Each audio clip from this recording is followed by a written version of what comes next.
সুমন বারবার বলছিল আমি এটা কি করলাম। পরবর্তীতে আমাদের যেহেতু প্রফেশনাল কাজটা করতে হয়েছে, কিন্তু তখন দেখেছিলাম একজন শিল্পী তার নিজের শারীরিক কষ্টটা সে ওই মুহূর্তে একদমই অনুভব করছিল না যখন সে কাজটা করছিল। প্রত্যেকে বোধহয় তাই হয়।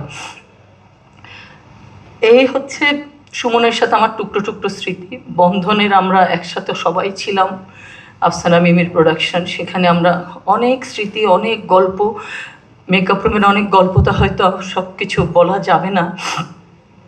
ওর যে অনেক দুষ্ট ছিল সেটা আমরা প্রত্যেকেই জানি। আর আরেকটা কথা, যখন সে রেডিওতে চলে যায়, এটা একটু দুঃখ, সে রেডিওতে চলে যাওয়ার পর তার সাথে আর দীর্ঘদিন সেভাবে স্ক্রিনে কাজ করা হয়ে ওঠেনি, কারণ সে ওটা নিয়েই ব্যস্ত ছিল। তো আমরা শুটিং থেকে ফেরার সময় অনেক সময় মাইক্রোবাসে থাকি অনেকজন একসাথে, হয়তো ওখানে কাউকে ফোন করলো সুমন বা আমাদেরকে, কি কোথায় শুটিং করছে, হঠাৎ করে বলে গিয়ে এই একটু অনুরোধ করো না, আমরা তোমাদের রেডিও শুনছি, বলো আমরা এই গানটার জন্য অনুরোধ করছি।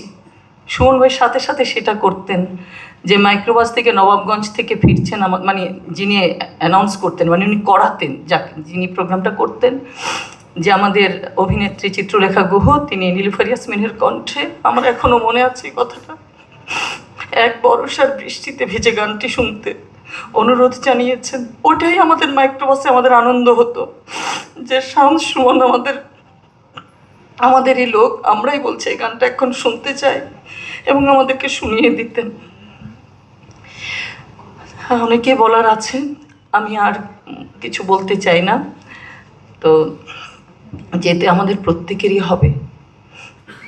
আবারও বলতে চাই, সুমনের পরিবারের অনেক বড় ক্ষতি হয়ে গেল। হয়তো তার ছোট ছোট বাচ্চাগুলো বাবা হারিয়ে ফেলেছে, তার স্ত্রী লিজা সে তার সংসার সঙ্গীকে হারিয়েছে, তার দুঃখটা অনেক অনেক বেশি।